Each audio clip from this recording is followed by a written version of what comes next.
You watch boats, Olivia. That's it.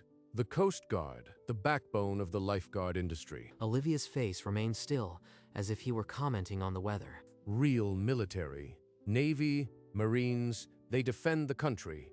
You guys just tow broken boats and hand out tickets. Frank stared into his glass, a silent accomplice. How much do you make again? I closed a deal last week that earned more than your annual salary. Olivia let the words slide past her like a boat's wake. Her eyes went to the horizon. Dark clouds piled high over the water, heavy with unspent anger. You couldn't handle real pressure anyway. That's why you settled for boats. Brandon, that's enough. She's family. But Olivia wasn't listening anymore. She was reading the sky, and it told her everything she needed to know. You know, Olivia, I always figured you'd shoot for something bigger. But I guess you found your level. Frank's hand tightened around his glass, but he didn't look up. The silence was his consent. She's not a kid anymore. She can handle a little truth. Olivia's eyes stayed on the darkening sea, but a muscle twitched along her jaw. He thinks this is pressure. He's never seen a real storm. The yacht pitched as the swell rose, waves slapping the hull with an angry rhythm. Perfect. Now we're going to get tossed around because she couldn't even read the weather. Brandon, I said, that's enough. We're all family here. Olivia stood and pulled on her windbreaker, the movements efficient and precise. The storm front was swallowing the horizon whole, and with it, the last light of day. By morning, the yacht was no longer a sanctuary. It was a stage, and Brandon had a fresh audience, the breakfast table. Remember when Olivia was 10 and fell off the dock? Splashed right into the gas spill. The Coast Guard didn't come rescue her then, did they? Frank's laugh was brittle, a man choosing peace over principle. Olivia's butter knife never stopped moving, even as the story cut deeper. She thought she was steering a ship. Turned out, she couldn't even steer a bike. Olivia stood, her coffee untouched. She needed air that didn't taste like humiliation. Alone on the stern, she pulled out her phone, a device heavier than any anchor. Gale warning. Seas building to 12 feet. All small craft seek harbor. She slid the phone back into her pocket, the warning locked away. Her own silent burden. The storm was no longer a possibility. It was a promise, and it was barreling toward them. But then Frank pointed. A silhouette cut through the gray, a shape too sharp for any storm cloud. What's that vessel? It's huge and it's heading our way. Probably a fishing trawler. Lost its GPS, like Olivia, lost her ambition. Olivia's jaw tightened. That silhouette was carved into her memory. The red stripe and the white hull materialized through the mist, a 270-foot Coast Guard cutter. Oh, the lifeguards are coming. Maybe they need directions to the kiddie pool. Brandon, this isn't funny. It's coming fast and straight at us. The cutter's wake churned the sea. Olivia felt its pulse through the deck. You know what your problem is, Olivia. You never aimed high. You settled for boats because you were afraid to fail at anything real. Olivia didn't answer. She knew what was coming, and for the first time in 2 days, she almost smiled. The VHF radio crackled to life, a voice of authority cutting through the static. An automated channel broadcast, Coast Guard cutter on approach. They were about to be boarded. Boarded? For what? Overdue library books. This is serious, Brandon. They're not messing around. Let me handle it. Olivia leaned against the rail, arms crossed. She didn't reach for the radio. She didn't need to. Come on, Frank. Don't wet yourself. They're probably just doing a safety drill. Olivia could show them how. The cutter was close enough now to see the crew on deck. It wasn't a drill. That's the Mohawk. She's seen worse than this spoiled boy. The cutter's shadow fell across the yacht like a closing door. No jokes now. They're hailing us again. Olivia, any idea what's going on? They'll tell us when they're ready, Frank. Brandon snatched the microphone, his composure cracking into arrogance. This is a private vessel. You have no right to board us. I know lawyers. The response was instant. The cutter's crew lowered a rigid hull inflatable into the churning sea. Frank's face drained of color. The boarding was no longer a possibility. It was a physical act. This can't be happening. Over a safety check, it's just boats. Olivia, please, if you know something, now's the time. What is that cutter doing? They're doing their job, Frank. And I suggest you let them. The rigid hull cut through the waves. 5 Coast Guardsmen in tactical gear riding toward the yacht. Thunder rolled overhead, and the first cold raindrops pelted the deck. The storm was here. The rigid hull bumped the transom. Boots hit the teak deck in swift, heavy thuds. Brandon stepped forward, hands raised, but the lead officer's eyes swept past him, as if he were invisible. Hold on. I haven't given permission for this. Frank clutched the cockpit combing, his knuckles white. He wasn't sure which storm to brace for. Olivia hadn't moved. Her arms remained crossed, her stance rooted as the deck heaved. The officer's gaze swept the deck, then stopped, hard on her. He began walking, not toward Brandon, not toward Frank, toward the silent woman in the windbreaker. Brandon's mouth opened, but no sound came. This was not in his script. The officer stopped 3 feet from Olivia, rain plastering the USCG on his helmet. His hand rose, and for one breath, the world stopped spinning. The officer's hand snapped to his helmet, a crisp, rain-soaked salute that cut through the wind. Captain Vance, we have a situation. The name landed like a depth charge, sending shockwaves through the cockpit. Brandon's face drained to the color of old sailcloth. Captain? That's not possible. She's the family joke. Not this. Captain Vance, I don't understand. Olivia, what is this? Olivia didn't flinch. She returned the salute with 20 years of precision, rain streaking her windbreaker, gaze steady as the horizon. Another officer stepped forward, extending a waterproof radio handset. The gesture was automatic, a crew handing a captain her due. Your command, Captain. We're on scene, awaiting your orders. This can't be real. She's just a lifeguard. I made sure of it. But the storm outside was nothing compared to the one about to break inside that yacht. The wind howled, but the silence between the family was louder. Tanker fire, 40 miles east, 22 souls aboard. We need you to resume command from the field, Captain. 22 souls in danger. She could feel the weight of every single one. Brandon opened his mouth to protest, but the officer's raised hand silenced him like a child. Redirect all nearby units to the tanker's position. Launch the Jayhawk and deploy rescue swimmers. Establish a command net on Channel 16. I want status reports every 5 minutes. Aye, Captain. Redirecting units now. This isn't real. She's talking about helicopters and tankers like it's nothing. In the distance, the thump of rotor blades answered. The helicopter was already inbound. Olivia shrugged off her windbreaker and handed it to Frank. Beneath was a shirt stained with salt and command. She gave one last look at her family, then stepped toward the waiting boat. The storm at her back, the rigid hull bobbed at the transom. Olivia stepped aboard without a backward glance. The boarding team moved around her like she was the keel of their ship. Olivia, wait, please. Just tell us what's happening. I'll be back, Frank. Keep the yacht steady. Brandon stood frozen at the rail, his mouth still shaping words that no longer mattered. Above them, the Jayhawk's rotors churned the rain into a gray wall of noise and motion. The small boat surged toward the cutter, shrinking against the stormy vastness until it was just a white wake fading into the gray. She's actually going out there, and I called her a lifeguard. Frank's hands shook as he picked up the windbreaker she had left behind. It felt heavier than it should have. The 2 men stood alone on the luxury yacht, surrounded by a storm they couldn't navigate, abandoned by the captain they had refused to see. The cutter's steel deck hummed with urgency.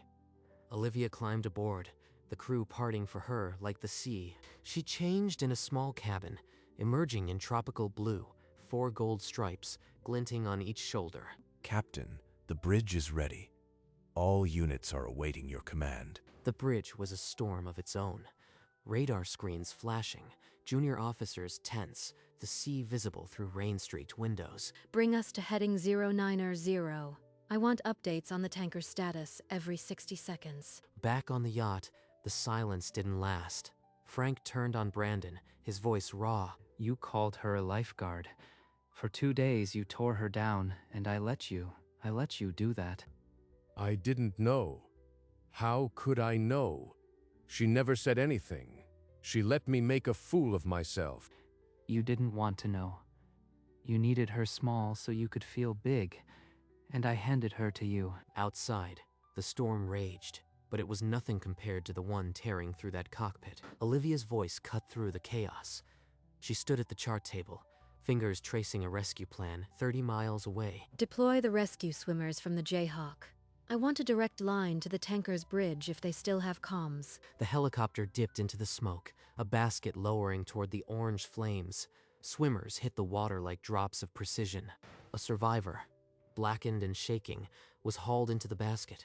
The helicopter pulled away just as a chunk of the tanker's deck collapsed. Captain, we have 15 souls recovered so far. Search teams are still inside. Keep pushing. I want that tanker cleared deck by deck. On the yacht, Frank's phone buzzed. He stared at the screen, then handed it silently to Brandon. The local news alert: Coast Guard Captain Olivia Vance leads rescue of burning tanker. That's her face. On the news, Captain Vance. The word echoed in his skull, louder than the storm. The rescue was still unfolding, but one thing was clear. The cousin who watched boats had become the captain who saved lives. One by one, the search teams reported in. The count rose until finally, all souls accounted for. Captain. Olivia closed her eyes for a beat. Then she keyed the radio, her voice steady but heavy. All units, mission complete. You brought 22 people home today. Stand down with my thanks. The cutter turned, its wake carving a decisive arc toward the Marina. On the yacht, Frank stood over Brandon, his shadow falling across his son like a judgment. All of them saved. Brandon. Every single one. And you spent 2 days calling her a lifeguard. Brandon's shoulders dropped. The arrogance that had filled the cockpit for 2 days finally drained away. I was wrong about everything. She's not a lifeguard. She's everything I am not. We needed her small so we could feel big. And she let us, because that's who she is. The two men sat in the wreckage of their afternoon, waiting for the captain they had so thoroughly underestimated. The cutter docked, and Olivia stepped onto the pier like a ghost emerging from battle. Like a ghost emerging from battle. A news crew jogged to keep pace, but Frank stumbled forward first, arms reaching. Olivia, I am so sorry. I didn't know. I should have stopped him. Her gaze slid past him, landing on the figure shrinking by the yacht's stern. She's staring right through me. I made her a punchline for days. For what? She walked past Frank as if he were made of fog, boots echoing on the planks. The crowd parted, and she stopped 3 feet from Brandon. Silence fell over the Marina. Her uniform was streaked with soot, her eyes carrying the weight of 22 lives. Brandon's throat worked, but no sound escaped. Every excuse shattered before it formed. Olivia's hand moved to her pocket, and the entire dock held its breath. Her fingers closed around something small and heavy. When she opened her palm, gold glinted in the dying light. Look up what a coastie actually does. She pressed the coin into his hand, the ridges of the cutter's silhouette biting into his palm. Brandon stared down at the polished brass.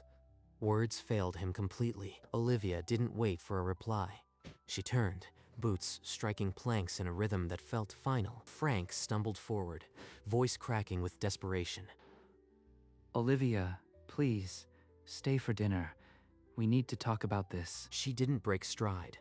The car door opened and shut with a quiet click that echoed louder than any shout.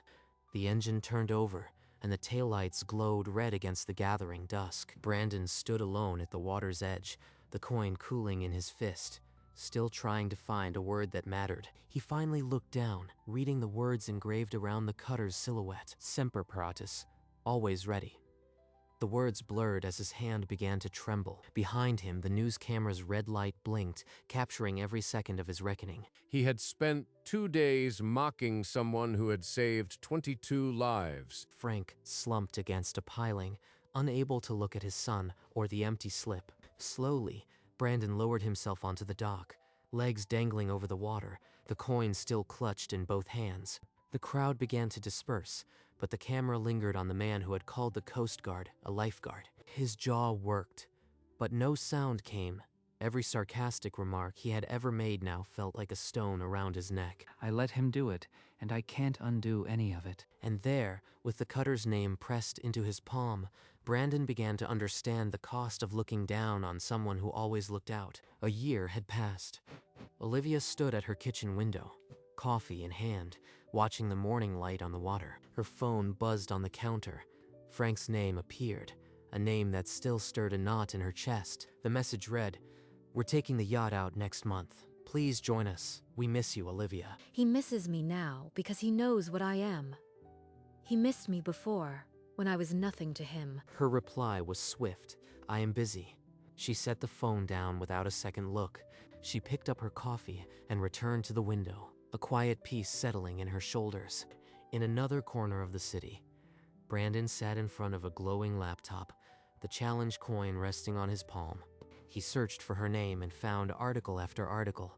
The tanker fire was only the latest. He saw a photo of her in tropical blue, 4 gold stripes, a life of service he had never given a second thought. And for the first time, he truly understood the meaning of Semper Paratus, always ready. At a Coast Guard station on the Pacific coast, Olivia stood at the cliff's edge, the sea crashing below. In her palm lay a challenge coin, identical to the one she'd pressed into Brandon's hand a year ago. The engraved cutter caught the light. Semper Paratus, still sharp after all these months. He has the other one now. Maybe one day he'll understand what it means. She remembered Brandon's sneer, then let it dissolve like foam on the rocks below. A faint smile touched her lips. Not forgiveness, but the quiet certainty of a woman who had moved on. She pocketed the coin and turned, her boots carrying her toward the station with the same steady rhythm. The Coast Guard flag snapped in the wind above her, a stripe of red and blue against the endless sky. She didn't need an apology. She had never needed their permission.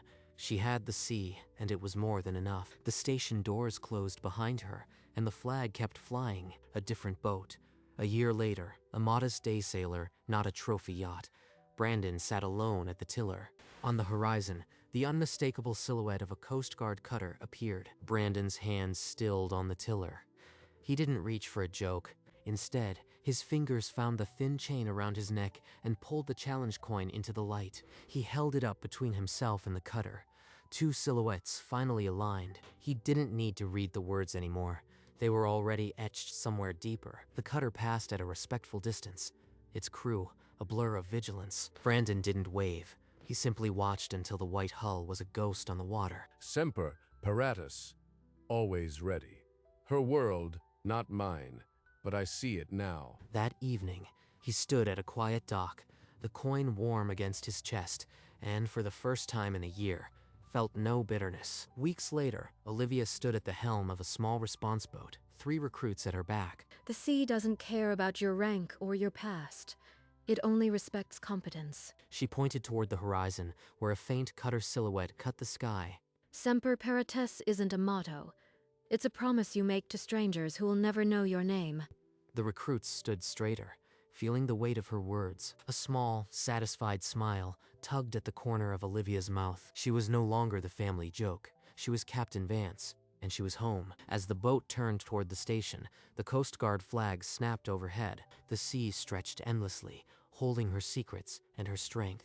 And Olivia Vance, finally, was at peace. Time moved on. In a quiet room, a challenge coin rested on a wooden desk, not hidden, but visible. The engraved cutter caught the morning light. Semper Paratus, always ready. At a Coast Guard ceremony, Olivia's name was etched onto a plaque of valor, rescues, commands, lives saved. The record spoke for itself. At the Marina, Frank's yacht sat at the dock, empty. The invitation had come again. She had declined. The slip held nothing but water. The past could not be rewritten, but respect could be earned. Brandon carried the coin with him still, a weight that no longer felt like shame. On the chain around his neck, it hung close to his heart, a silent reminder. The sea rolled on, indifferent to pride and regret, carrying its secrets from shore to shore. And somewhere on that water, a captain sailed on, finally free of the weight she had never deserved to carry. Silence is not weakness. It is the sound of strength that no longer needs to shout. Olivia Vance never argued with her cousin's mockery. She let her actions speak, and when the moment came, her actions spoke louder than any reprimand. The sea remembers those who serve it. The wind carries their names, Semper Paratus, always ready, a motto carved into the soul of everyone who wears the uniform. Respect is not demanded. It is earned, one rescue, one decision, one quiet sacrifice at a time. And for all the noise he had made, Brandon finally learned to listen. The Coast Guard doesn't need to boast. Their legacy is written in lives saved. As for Olivia, she kept sailing not for recognition, but because the sea was her home, and the flag kept flying, a promise to every stranger in peril. Help is on the way.